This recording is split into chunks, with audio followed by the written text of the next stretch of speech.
வணக்கம் மக்களே. இப்போ நம்ம என்ன பார்க்க போகிறோன்னா, நம்ம நிலத்துல என்னென்ன நம்ம பயிர் செஞ்சுருக்குறோன்றத பார்க்க போகிறோம். விவசாயத்தில் நம்ம என்னென்ன தப்பு பண்ணுறோம் அப்படின்றத கொஞ்சம் கொஞ்சமாக கற்று மேலே வந்துட்டுருக்கேன் நான். ஆனால் நம்ம செஞ்சது தப்பாக ரைட்டான்றதை நீங்கள் எல்லோரும் அனுபவம் இல்லைங்க எனக்கு பார்த்து சொல்லுங்கள். அதை நம்ம அதுமாரி திருத்தி நம்ம செய்வோம். இப்போ நீங்கள் என்ன பார்க்குறீங்கன்னா, உளுந்து, வேர்க்கடலை, மல்லிகைப்பூ செடி இது மூணுத்தையும் நம்ம ஊடு பயிராக செஞ்சுருக்கோம். பாதி மல்லிகைப்பூ செடியும் மரமும் வச்சுட்டு பாதி மரமும் வேர்க்கடலை உளுந்து அதை போட்டிருக்கோம். நம்ம வீட்டுக்கு தேவையானதை செய்யணும்னு சொல்லி தான் எனக்கு ஐடியா. நம்ம வெளியில் வாங்காமல் நம்ம என்னென்ன தேவையோ வீட்டில் என்னென்ன தேவையோ அந்த பயிரை வச்சு நம்ம அதுக்கான நம்ம எடுத்துக்கலாம் அப்படின்ற ஐடியா தான். வெளியில் விலை கொடுத்து வாங்காமல் இருந்தால் சரின்னு. ஒரு சில பொருள் தான் எல்லாமும் விலை கொடுத்து வாங்குற மாதிரி வாங்க முடியாத அளவுக்குலாம் இருக்காது. அரிசி இந்த மாதிரி பயிரெலாம் நம்ம வேறு எங்கன்னா வாங்கிக்கலாம். இப்போ எண்ணெய், உளுந்து இதெல்லாம் நம்மளுக்கு தேவைப்பட்டதை நம்ம இதிலே போட்டு எடுத்துக்கலான்னு ஐடியாவில் தான் நாங்கள் ஒரு ஏக்கர் நிலம் வாங்கி அதை நாங்கள் செஞ்சுன்னு வரோம். இப்போ நீங்கள் மல்லாட்டை போட்டிருக்கோம். அந்த வேர்க்கடலை பார்த்து செஞ்சுருக்கணும் போல இருக்குது. நான் இதோட 3வது தடவை போடுறேன் சலிக்காமல்.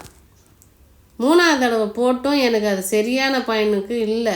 அது எனக்கே தெரியுது நம்ம ஏதோ தப்பு பண்ணுறேன்னு. இந்த விவசாயத்தில் தெரிஞ்சவங்க நிறைய பேர் இருப்பீங்க. அப்போ நீங்கள் சொல்லுங்கள், வீடியோ பார்த்தீங்கன்னா நீங்கள் இதை இப்படி செஞ்சுருக்கக்கூடாதுன்னு சொல்லுங்கள், அதை திருத்திக்குவோம்.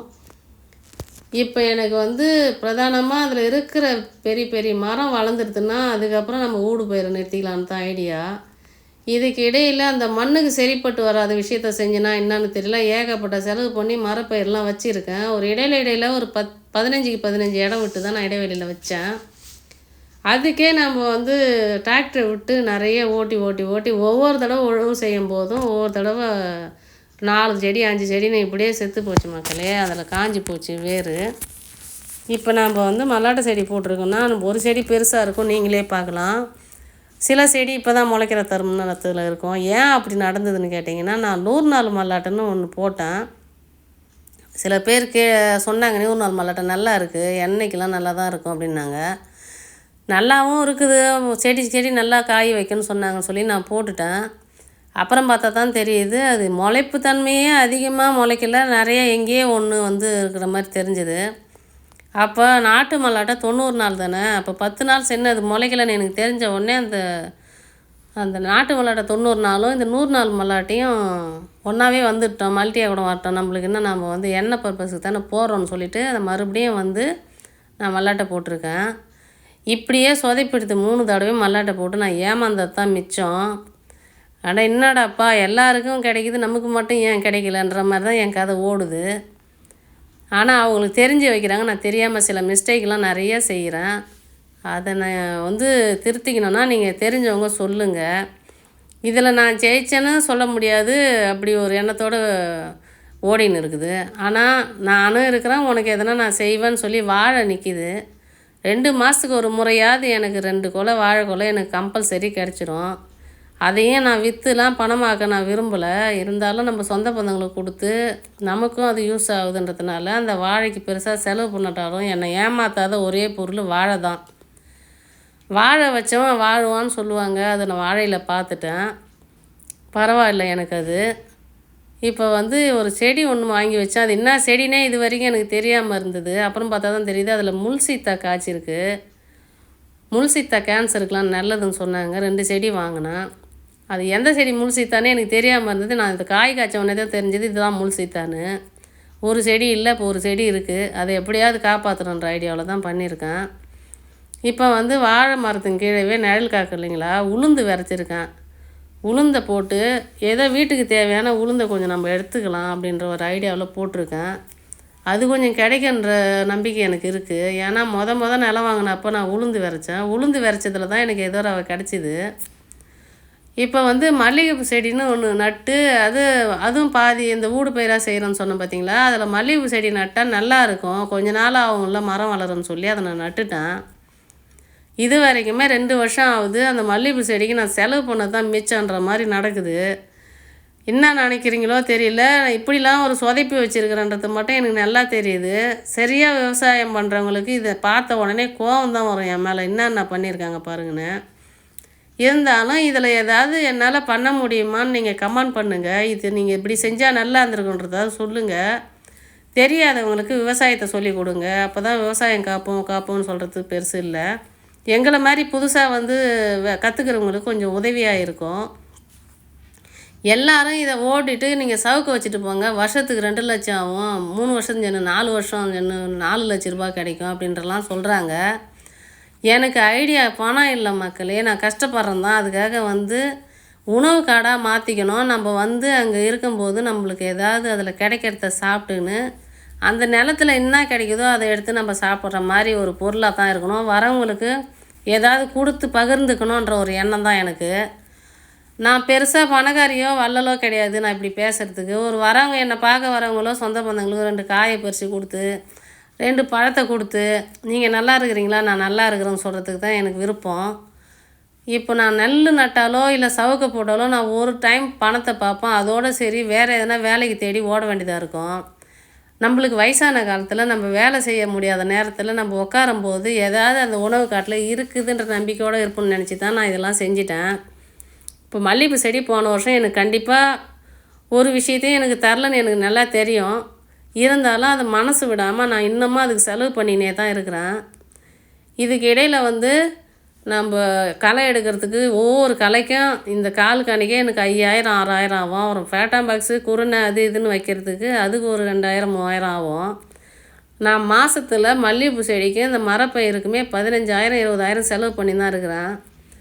ஓடி ஓடி சம்பாரித்தாலும் இதில் வைக்கிற பொருளும் எனக்கு வந்து அது பெருசாக எனக்கு கிடைக்கிற மாதிரி தெரியல. இருந்தாலும் நான் நம்பிக்கையே விடலை. உங்களை மாதிரி ஒரு 1000 பேர் 1000 பேர் வந்து என் வீடியோவை பார்க்குறீங்க. அவங்க எல்லோரும் சப்ஸ்கிரைப் பண்ணிவிட்டு பாருங்கள். சில பேர் சப்ஸ்கிரைப் பண்ணாத பார்க்குறீங்க. சில விவசாயிங்களுக்கு நிறைய பேர் இருக்கிறீங்க. என்னை விட நல்லா பெரிய எண்ணத்தோடு நல்ல நான் சந்தோஷமான ஒரு விஷயத்தை பகிர்ந்துக்கிறதுக்கு தான் நான் உங்ககிட்ட சொல்கிறேன். என்ன மாதிரி இருக்கிறவங்களுக்கு கற்றுக் கொடுங்க, சொல்லிக் கொடுங்க. அது தப்பு இல்லை. கொய்யா மரம் வந்து இவ்வளோ நாளாக காய்க்குது தான், என்னான்னு தெரியல. நான் தண்ணி அதிகமாக வைக்கிறதுனால என்ன தெரியல, அந்த கொய்யா பழம் டேஸ்ட்டே இல்லை. ஒரு மழை பெஞ்சால் டப்புன்னு படுத்துக்குது. அப்போ நம்ம என்ன செய்யறதுன்னு தெரியாத இருக்குது. அதை அப்படியே விட்டுட்டு அதுவும் போகல, நீ அப்படியே இருன்னு. இப்போ சாத்துக்குடி மரம்லாம் நட்டுருக்கேன் மக்களே. மல்லிகைப்பூ செடியிலே தான் இது சப்போட்டா சாத்துக்குடி வாழை கொய்யான்னு என் இஷ்டத்துக்கு இறங்கி வச்சுருக்கேன். இதில் நிழலில் வந்து பூக்காதுன்னு நிறைய பேர் சொன்னாங்க. ஒரு 3 வருஷம் 2 வருஷமாவது நம்ம ஏதாவது அதில் பண்ணிக்கலாம் எடுத்துக்கலான்ற ஐடியாவோட நான் செஞ்சிட்டேன்.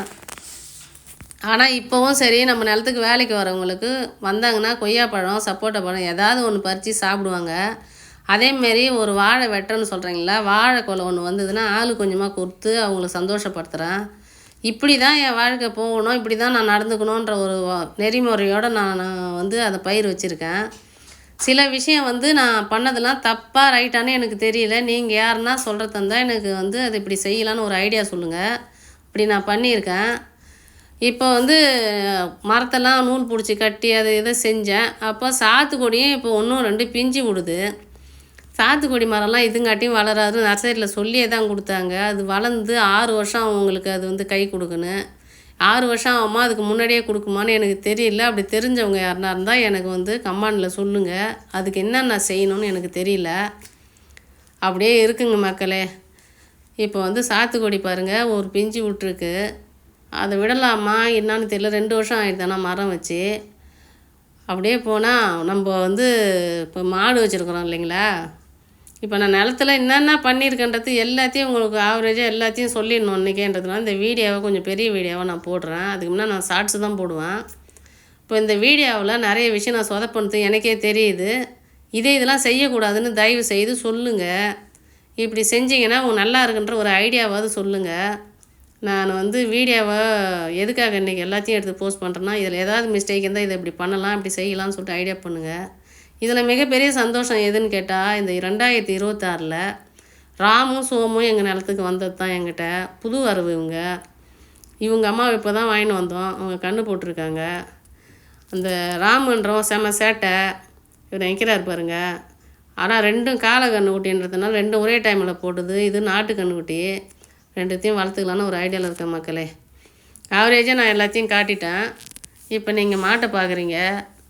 அந்த மாடு கொஞ்சம் வளர்ந்து நம்ம நல்லா கன்றுக்குட்டி போட்டு கன்றுக்குட்டியை வளர்த்தோன்னா அந்த இடத்துக்கு அது நல்லா செட் ஆகிடும். அப்படின்றதுனால மாட்டுலேயும் கொஞ்சம் சொதப்பல் தான் இருந்தாலும் அதுவும் சாப்பாட்டுக்கு அது கறந்துக்குது. இவங்க எங்கள் அக்கா தான், உதவியோடு இருக்கிறாங்க எனக்கு.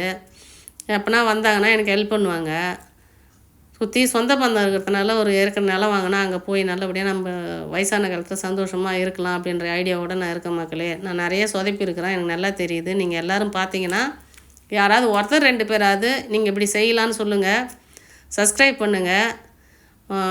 பாருங்கள் மக்களே, வீடியோ பார்த்துட்டு உங்களுக்கு எப்படி இருந்தது வந்து நீங்கள் வந்து கமெண்டில் பண்ணுங்கள். அப்போ தான் எனக்கு வந்து ஒரு ஐடியா இருக்கும். நான் நிறைய செலவு பண்ணியும் பார்த்துருக்கேன். என்னால் முடியாத செய்கிறேன், முடியாத நீங்கள் பாருங்கள் மக்களே. ஓகே, பாய். ஓகே மக்களே.